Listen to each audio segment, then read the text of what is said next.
मुअज़्ज़ज़ नाज़रीन कराम, पर उर्दू च यह मुहावरा दा, बड़े लोगों की बातें बड़ी हुआ होती हैं। वही दी गटो खल्को वाली खबरें ची दी आहाँ गटी।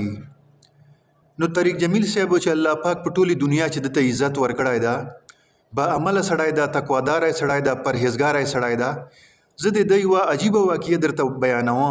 च अल्लाह पाक दता चोर ज़ड़ वर्कड़ाय दा, चोर सीनाए वर्कड़े दा और चोर सखावत अल्लाह पाक दता वर नसीब कड़ाय दा। खुद न मख यो दो खबरें दरता कवा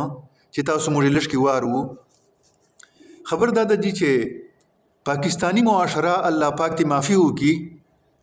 दा नूर दुनिया चे दा पदे चे बलस ला शल ज़रा ला ज़्याद न ज़्याद 50,000 कसान ची दी आ बढ़ांदी चगार वही पैवेस्तर के बांदेडून आप बले बांदे ची वीनी दगा तवाई चगार नो पाकिस्तानियान ची दी 25 करोड़ आबादी दा ज़्याद न ज़्याद ते 1 करोड़ पचे स्त्रगावरी दा अक्सरियत ची दा 24 करोड़ दगा पचे चगार दी पैवेस्तर के बांदी वीनी आप बले स्तर के बांदी नहीं वीनी। मकसद में दे खबर दाओ ची वो सड़ी अबो तो गोरी द सिफातो और कुर्बानी होते हैं न गोरी ची द सड़ी कुर्बानी गाने चोर दी टिक ताक चे कमी खोस्ता पचे फरिश्ता होना दा नन खुता सु मुजवायु चे हर नेक सड़ाई चे दा आदि फरिश्ता जोड़सी खु लेकिन दा से चेहरे हन सी के दलाई चियो वेरी इंसान इंसान न बशो आमाल सरजा दीजी और बद आमाल बलद न खीजी दा से नसी के दलाई चे दा दी पहर टेम बांधे शो आमाल कवी नो तारिक जमील साहब च अल्लाह पाक द टोली दुनिया च यो इज्जत वर्कड़ाय दा तासु मुझ मामूली होंदे कमी चे दची हुईनु बे मुडंडो रकड़ाई पसे लग्या यू वही तारिक जमील साहब चुकू मदी दा से दा लका दा उस निजदो ज़माने चे तारिक जमील साहब इमरान खान सरा मुलाकातुना कवल लाए नास्ताए वो सरा काव लाए द तारीफ कड़ाए दा नो किस्मा किस्म फतवे में पो लगवले चा काफिर क चा जलील वाला उड़तू वेला चा नोर गटी अल्फाज उड़ता इस्तेमाल वल नो इज्जतमनो दा डेर दे अफसोस मकाम दा इमरान खान पे वो टेम चे शई पे बल टेम चे बदी इमरान खान चे कुमदी कल ब यहूदो एजेंटी बे बल टेम माने जे इतिहादो सरोक वे बदे बुजुर्ग सड़ाई बसी वो कल इमरान खान द सरा मुलाकात की तारिक जमील साहब सरा ला तारिक जमील साहब इमरान खान सरा मुलाकात की बे तारिक जमील साहब चे दा अगर डेर बदस और डेर गटी आस किस्मा किस्म खबरें तासु मुझ पसे कहू खो लेकिन दख तारिक जमील साहब बांधे तासु मुझ बे सोच न कहू चे द कुर्बानी गाने चोर ज्यादा दी पर आलमी सतह बांधे द कुर्बानी गानो बांधे सोचो का अवल खो पदे बांधे सोचो का चे तारिक जमील साहब चोर अजीम कुर्बानी वकड़ा चे मेडिकल ता वतलायदा MBBS कवी डॉक्टरी वाल सबक वही और दगा अर्शी तैला तवरकला और चिकुमा द इलम शोरी क तबलीग कार शोरी क और दगे पोजे बांधे चोर सजा और मिला उसला दे फरमाई चे जपलार लखपल कोर न बेड़ना चेजा माल कोर न ओजा चिता इलम शोरी का वो डॉक्टरी दे प्रेस दवला युजतमनो दा डेरा अजीम कुर्बानी दा चित मेडिकल प्रेस दवे और पुजोयो बांधे शेजे पुजोयो बांधे मास्ताए कवे और दा तकलीफुना मशक्कतुना बर्दाश्त कवे बे इल्म में वो कची चोर पर तकलीफों बांधे बे कड़ाई बे तबलीग तो हुआ तो द तबलीग पर बरकत सर अल्लाह पाक ये दिल वजी न चोर खलक पर हिदायत बांधे पर आय रास्त बांधे रावस्तल जुनेद जमशेद खुदा से मुजवाड़ो तो मालूम दा कि पैवे वे शो बांधे बे लखान गटल खो लेकिन द दावत द पर बरकत सरा जुनेद जमशेद हमेशा हमेशा दे पारा दग कार ता दे फिल्म ता दे एक्टरी ता लता वर्कला और तबलीग कार अपनाओ को नो दग जुनेद जमशेद चे दौर गुर्बत दौर हालात पर आगल चे दुकोर वाले सोफे खर्चे कड़ले बची ची दी अगर पब्लिक स्कूलानो से दाखिल व 1 लाख 2 लाख रुपये द स्कूल इवो माशूम फीस व द सरकारी स्कूल से दाखिल करल आवाज चवा चे पब्लिक स्कूलान द एफोर्ड कवलाय नस्ला इगा बोझ नस्ला उड़लाय नो दगा से जुनेद जमशेद गोंदे चे अल्लाह पाक पलारे बांधे रावस्त पसवानो कसान द पलारे बांधे रावस्ती दी अल्लाह पाक तबलीग वालकार लाखली खो लेकिन इज्जतमन इख करता खो तासु मुझ न गोरू इमरान खान सर यो मुलाकात कड़ाय दा उस पीगा बांधे तासु मुझा टीटा चिक्कू चे दासे उकड़ा दासे उकड़ला बैदी तारिक जमील साहब कुर्बानी गानो तो गोरा चे दे पखपला फरमाई चे दे तबलीग पलारे चे अल्हम्दुलिल्लाह मा सौ नज़ियात ममालिक को सफ़र कड़ी दी नो दा खो सौ नज़ियात ममालिक हो द बेरूनी दुनिया सफ़र कड़ी दी दा खपल मुल्क से बे चोर कुर्बानी गाने कड़ी जान खपल वो लगाओ माल खपल वो लगाओ वक्त खपल वो लगाओ अच्छा शायद और मिलाओ नस्ल पर द मुल्क से बा द चोर गटो खलको सरा वडेरा गानो सरा खानानो सरा चौधरियानो सरा मुलाकातु नसली और दे पवजे बांधे बा अगर प्राय रास्त लगे दली रागली प तबलीग से बा लगे दली और इग पवजे बांधे बा डेर खलक चिकु मदी इग बा तबलीग से वक्त लगे दलाई और अल्लाह पाक पर हिदायत और तकड़ाई दक्षिता तासु मुझ बिल्कुल सोच न कहू بیا بار دنیا ته وګوره چې 100 نه زیاتو ممالکو سفر یې کړی دی دا خو د په پښو باندې نه دی کړی دا خو د چې کومه دی جان لګولای دا مال لګولای دا وخت لګولای دا نو دغه په برکت سره به بیرونی ممالکو چې چور خلکو ته الله پاک هدایت کړی چور خلک په دلمنجو ول تلاوتو ول روزو زکاتو حجو ول جوړ سلی داسې خلک په چې په زمدانه چې به لمون نه کړای فرض مونږ فرض روزه بیا نه لرلې فرض حج بیا نه کړای هغه به د په وجه باندې د حج ول جوړ سلی روزه ول به جوړ سلی زکات ول به جوړ سلی نو تاسو موږ د پیغه باندې سوچو چې چور غټه قرباني د وکړه نو بل طرف ته د عزتمنو سړای ګوري د چغر د سړای له جان نه جوړي چې په وی سترګې باندې وینا ابل سترګې می چغر د په بلې باندې نه وینا لړ د قربانیګانو ته سړای سوچ کوي به د پس سړای فتوا لګوي د غرنګي خبر می پاول چې دا تر توګړه چې د طارق جمیل صاحب د سخاوت او قرباني والا واقعیت تر بیانو چې چور چیګه قرباني د کړه د خپل زمدان چې دا خو لایو قرباني دا نور به چور غریبانو یتیمانو مسکینانو کندرونو سره همدردیانه کړي قرباني به ور کړي دا خو لا دوله یو واقعیا دا طارق جمیل صاحب ته ور یو انکر راغی نو دنه پښتنه کوي چې مولانا صاحب هغه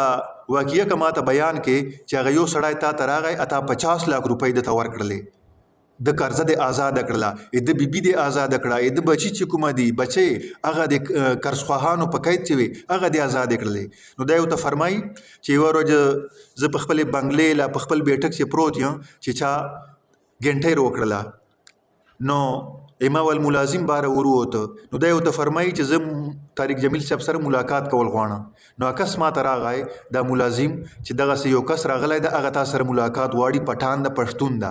نو ما ورته ویل چې بالکل رو بوله دا د ما سره ملاقات وکي وای دا کس چې کومه دی ما ته راغی نو ما ته ویلا چې حضرت صاحب زه د مردانیا او د ما وال نام چې دا منظر خان دا او ما چلور میاشتې ولګولې اوس چې کومه دی زه واپسی کوم لہذا کما د پاره دعا وکي وای ما ورته فرمایل چې مسله ده چې پریشانی ده وای درته ویلا چې په ما باندې په خپل علاقې چې 1 کروڑ قرضه اوشته ده وای دا قرضه څنګه باندې اوشته ده وای موږ کاروبار و په نیمه باندې په شیر باندې یو افغانای ور سره ایوزم نو دا کاروبار مکاو چې هغه افغانی هغه ټولي پیسې یوړې افغانستان ته واوښته او هغه قرضې ول بوجواړه په ما باندې راغی اوس زه چې کومه دی د مردان یا خپل وطن ته نسطلای التا یو ډیره دا یو ام پی ای دا ایغه په ما باندې 25 لک روپۍ قرضه ده نو ما 14 سال کېږي چې زه په کراچۍ چې اوس خپل وطن ته نسطلای او طارق جمیل صاحب وایي چې دا کس د 50-60 سال په عمر چې و ژیره یې ډېره سپینه وه لږ کې توره وه نو ما ورته وویله چې 1 کروڑ روپۍ خو ډېر شای ده خو زه تا ته چې بندوبست کوم وایي ما ورته وویله چې دا کوم کس پتا باندې چې قرضه ده د ایم پی ای دغه 4 روپۍ دی پتا باندې وایي دغه په ما باندې 50 لک روپۍ قرضه ده 25 لک روپۍ قرضه ده وایي ښه وایي ما چې وکړله د کس سره مې رابطه وکړله مردان چې مې یو ملګری و هغه مې ورسره میلاو کړ دیوه ډیره سره نو دیوه ډیره ته مې ورته ویله چې دغسې منظر خان نام باندې تا په چا باندې قرضه سته ده وایي او ما قرضه سته ده په وایي چوره دی ده په وایي 25 لک روپۍ قرضه ده ما په وایي ښه وایي ما ورته ویله چې بس ته فکر مه کوه زه یې دغه ضمانت اخله اته د ته لږ کې اجازت ورکړه چې د خپل علاقې مردان ته لاړ سي نو هغه وویله چې بس ټیک ده زه یې چې کومه دی مال طرف نه اجازت ته ورته نو اختصر ته ویلا د منظر خان چې د مردان و چې جی 25 لک روپۍ د دیر باندې 15 لک روپۍ چې دی هغه بل کستی باندې او هغه ماته دمکۍ را کوي چې کدا پیسې د ماته نکړې رای نو زه به د چکومه دی د زمن چې دی دا بقاعده تر نو ورکوم به نو طارق جمیل صاحب فرمایي چې ما چې کومه دی دنه مکمله پته واخستله او بیا مې مردان چې وکسته ویلا چې ما ته یې 2 کوروالو سره میلاو کا چې زه حقیقت حال معلوم ک چې د خبرې چې چور حقیقت ده نو ما د کوروال میلاو کړو ورته مې ویلا چې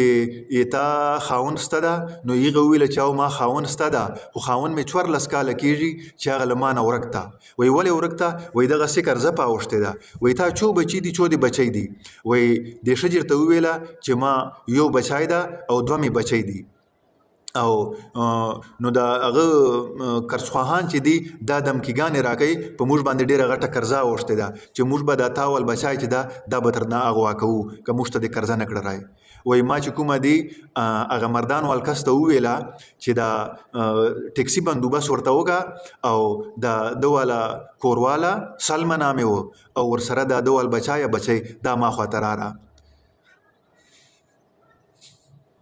طارق جمیل صاحب فرمایي چې دا بچي چې کله ما ته راوړله نو ما دو چې کومه دي په پورته منزل چې کېنوله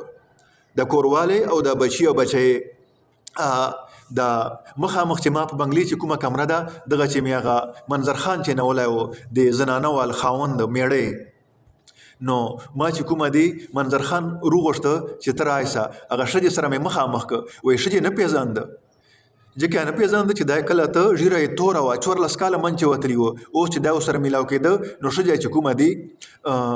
دا سپین ږیری وه نو ښځه ده وپېژندله بچي یې وپېژندل خو لیکن ښځې دا نه پیژنده وایي ده چې څرنګه خپله بچی لیدله هغه ماشومه کمه بچی هغه باندې خوا ډکه کړله او زاړي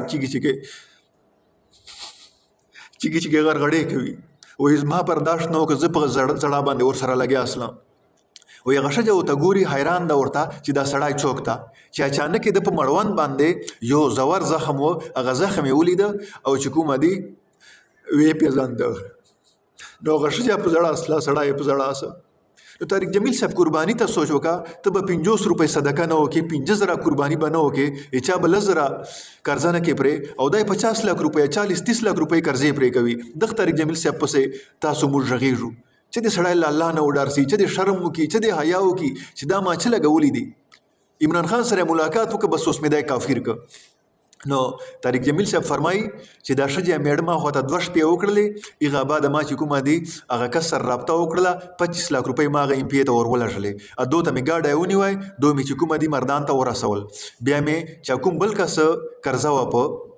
15 لک روپۍ نو 15 لک روپۍ چې دي ما بل کس ته ورولږلې په دغه حساب باندې ما 40 لک روپۍ ورولږلې وایي چې ټیم یوې میاشتې نه بعده د مردان والکس منظر خان ما ته بیا راغی غرغړې ورته شروع کړې چې جي دغسې یو کس ته دمکۍ یې راکړه چې بچای به درنه اغوا کوم 10 لک روپۍ په ما قرضه ده لا چې کومه دي ما ته دا قرضه راکړه وایي ما چې کومه دي 5 لک روپۍ دته ورکړلې رخصت مې که ورته مې ویله چې بس انشاءالله نور بندوبست په تا دپاره زه وکړم وایي دا چې لاړه 4 ورځو بعد بیا راغی چې جی هغه کس مې بچای نیولی ده اغوا کړی ده او وایي چې که جمعرات پورې دې ما ته پیسې نه کړې رای نو زه به یې تاول دا بچای چې دا به زه بیا مړم ختم کوم به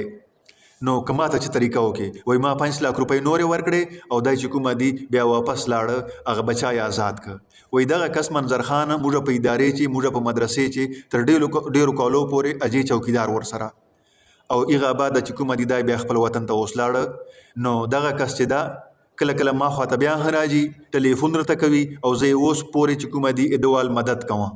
عزتمنو طارق جمیل صاحب دوره لویه دوره عظیمه هستی ده به تاسو موږ وایو دا پیسو پاره لګیا دا ډالرو پاره لګیا دا له خلکو نه وصولي کوي داسې کس کله خلکو نه وصولي وکړي داسې کس خلکو ته دیني دنیوي فایده چوره رسیږي دا خو له دوله جوته ښکاره سله معلومه سله چې 40-50 لک روپۍ خو دغه کس ته ورکړلې تر اوسه پورې دغه کس سره تعاون کوي داسې بیا نورو چوره کسانو سره دا طارق جمیل صاحب تعاون کوي نو عزتمنو